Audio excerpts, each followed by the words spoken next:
you think that you have access to that these women didn't? I think people see more of other people's lives and it makes them want more. And I don't know, and sometimes I don't know if that's a good or a bad thing. I think that when you get on social media, you see the way other people are living, so then it makes you not happy with your situation. And I think it makes everybody think that they can get the same thing that somebody else But got. not only that, I feel like people are And also... I think women back in the day didn't have that type of situation going on, because you ain't know what Shorty down the street was doing. You ain't know what she had. And they're going on. also seeing that. They're also seeing that. Because you actually talked to these people and you actually knew who they were. Okay, you from Mississippi. Right. A woman in Mississippi back in 1970 didn't know what the fuck a bitch in Texas had going on. Right. Yes, she did.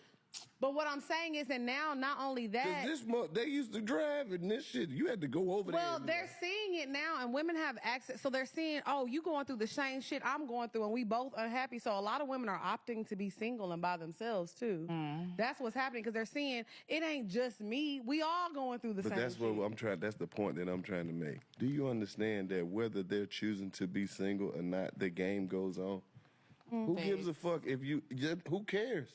You cannot win in a game that you're not playing. So when you do decide, oh, well, I'm tired of sitting out, I'm gonna go out here and try this shit now.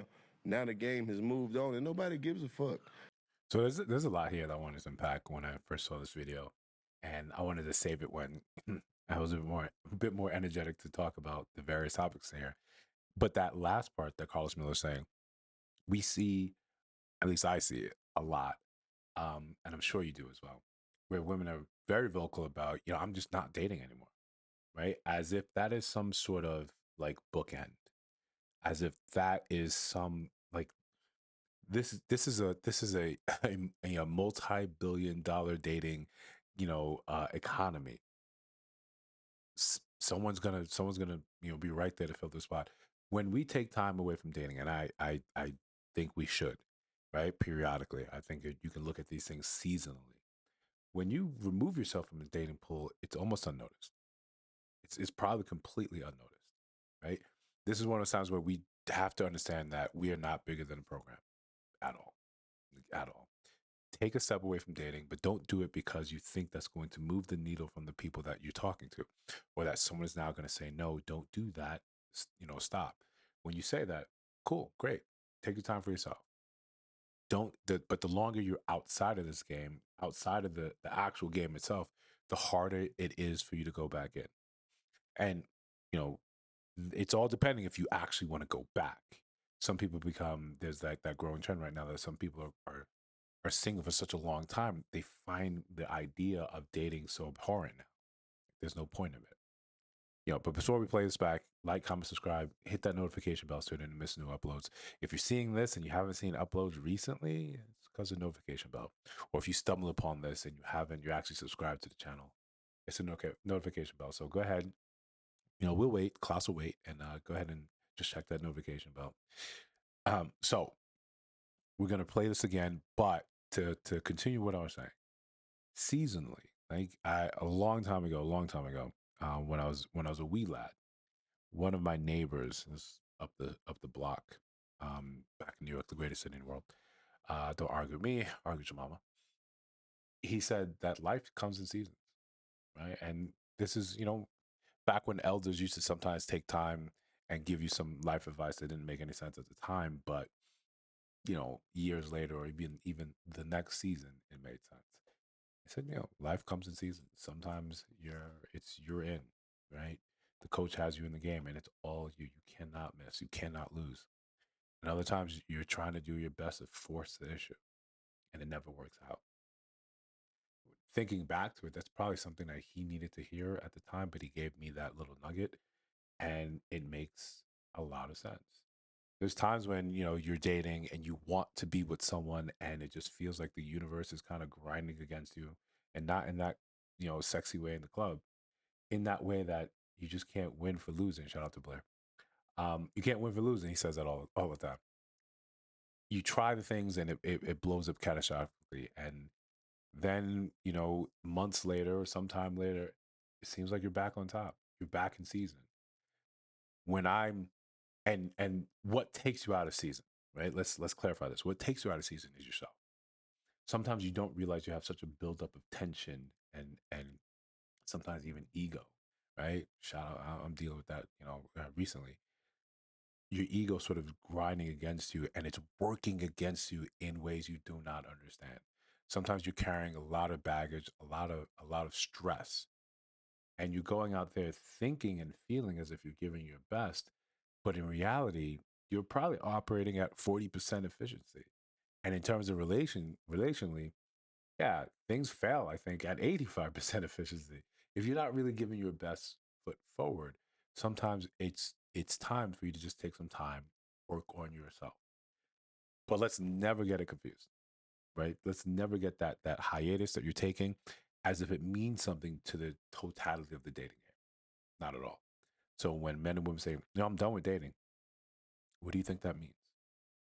What do you think that like the world is not suffering some sort of loss because you decided not to date? You're not like Maya, right? Shout out to Maya. Well, Maya's like, oh, this is how she's doing things. Like the world felt it, right? The world felt it. We all still kind of mourn that. But you're not Maya. I'm not Maya. So if I'm not dating, cool. The world doesn't care. So it's not really like it's not a threat. It's not a flex. So let's continue with this one, and we'll replay it back because there's a lot that we want to go over. Oh, I haven't been with nobody in a year. Well, that's fine. That's cool to you, but ain't nobody try. You expired. Not the expired Remove puss. yourself. Continue to remove yourself, because there are way more women out here that are still active. That are still willing Right? to. You got mad and you quit. So what? So when So I remember watching one of Kevin Samuels' videos years ago, and he used to often say that he likened dating to like a muscle. And when you're out of the dating pool, be it from marriage, or some self-imposed restriction, that muscle is atrophied. You don't know how to do it, and I'm sure plenty of women that if you're watching this, you've been on dates with men that don't seem to know how the dates are supposed to go. They don't know etiquette. They don't know that they should be setting things up. When you're sitting across from them, they don't know how to actually engage with you. Sometimes they talk too much. Sometimes they don't talk at all, right? And there's this tension, right? That it's not making sense. Things aren't flowing, and you ultimately have, and maybe at best, an okay date. You may really like the qualities of the man, but you really didn't feel like you connected. And I'm saying this for men because I can speak on men and think men have a different set of strictures on when it comes to dating, but that's evidence you're out of practice, right? And that muscle has atrophied. That you're not really good at this.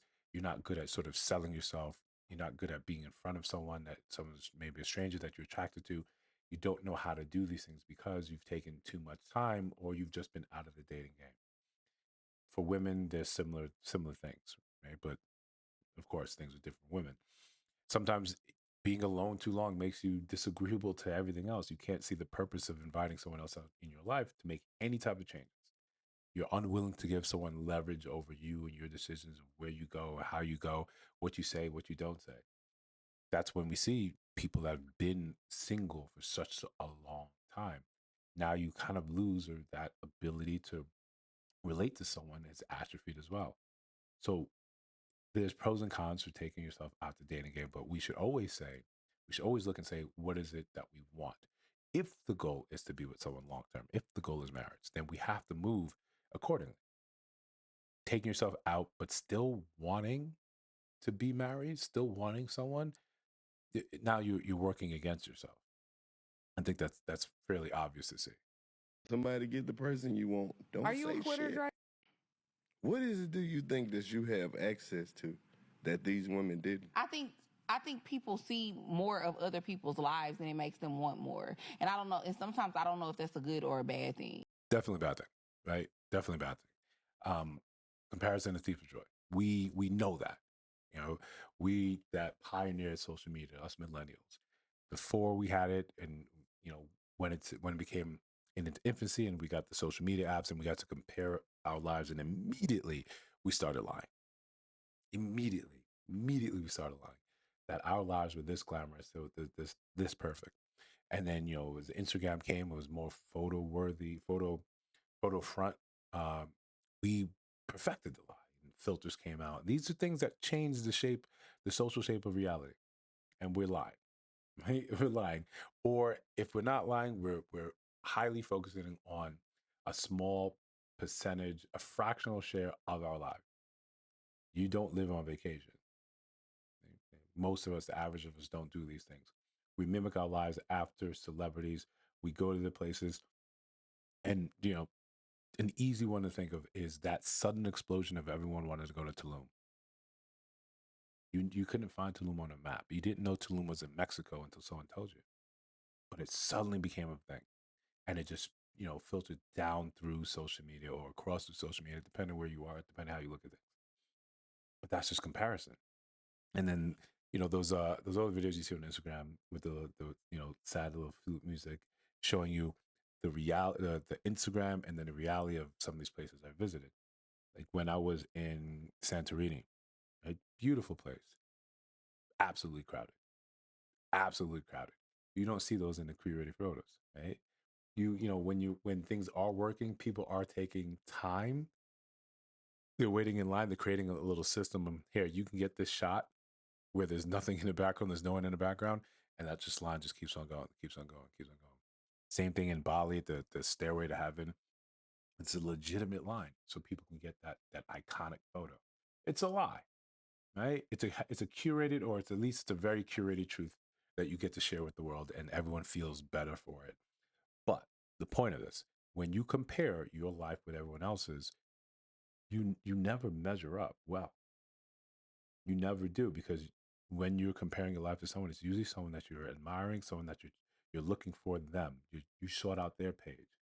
You want to see what they did. They're probably not thinking about you, right? Outside of the people that we often try to flex on that are within our same social circle or cohort. You want to have the flyest car on the block, even though you live, in the project. It We have that sort of in our nature. We want to increase our status, even though we all are under the same sun. So yeah, comparison that's not where way we should be looking. I think that when you get on social media, you see the way other people are living, so then it makes you not happy with your situation. And I think it makes everybody think that they can get the same thing that somebody else But got. not only that, I feel like people are And also. I think women back in the day didn't have that type of situation going on, because you ain't know what Shorty down the street was doing. I think we were happier when we didn't know. We were happy. We were less connected in that sense where, yes, you wanted to realize, hey, this person is going through something similar. I'm not alone. I don't feel as isolated. There's a very real, powerful thing. And I think something that men experienced with the explosion of the manosphere years ago, where you finally got to see, instead of those conversations happening in isolated places like the barbershop or the basketball court, or sometimes in just small little men's group watching sports. And if a conversation like that popped up, having a place where you can gather, where you can have these conversations, I think that's one of the positives of social media. But I think it's also overshadowed by how we technically use social media to look at everyone else's life and say, where and why am I falling up short? Not realizing or not looking at, I know this video's getting a little long in the tooth, but not looking at what the person did to get where they are. Let's say someone is showing something that's actually real on social media. You don't see the grind, right? You don't see the missed payments, the envelopes with the bright red lettering on them, threatening to shut off this utility or that utility. You don't see the pass through. You don't see any of that. You don't see the grind or the struggle. You just see what I curated for you to see. And it's real. That's cool. Yeah, the cars, the Lamborghinis, right? The Lamborghini or the yacht, all that's real, but you didn't see what it took to get there. So you just compare yourself with the end result. You don't compare yourself with the start. You don't compare yourself with the middle. You don't compare yourself with the grind. So you're losing a lot of value in there while we just look at each and everyone's finish line.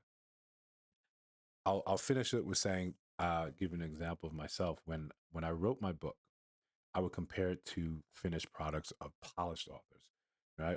Or their finished polished works.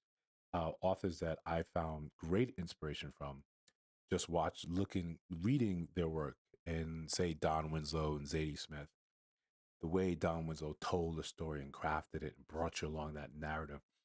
it felt like watching it, but just you're consuming with your eyes. I found that absolutely fascinating. That ability to spellbound you.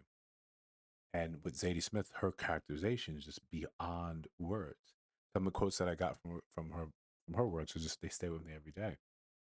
So here I am writing my little janky book in the drafts, right? Sometimes writing on my phone, and I'm comparing it to the finished polished work of some of my favorite authors. And every single time I come up flat. Every single time. Every single time. You have to learn to set that aside and say, this isn't how it's supposed to be. Like compare your finished work that a new amateur first time author versus people that made this a career, people that won awards for their work, had their stuff quoted by some of the greatest. And I'm looking and saying, why does my first draft off the dome, poor punctuation, why isn't it as good as that? Comparison is thief of joy, and it leaves us all a little mad. Right? You write someone write that one down. I think that's a good one. So listen, if you see videos on your screen right now, go ahead and take a look. Let me know what you think about those. Especially let me know what you think about this video if you made it to the end and you still hear my voice. And you haven't subscribed. What are you doing? What are you doing? All right? I'll see you guys in the next one.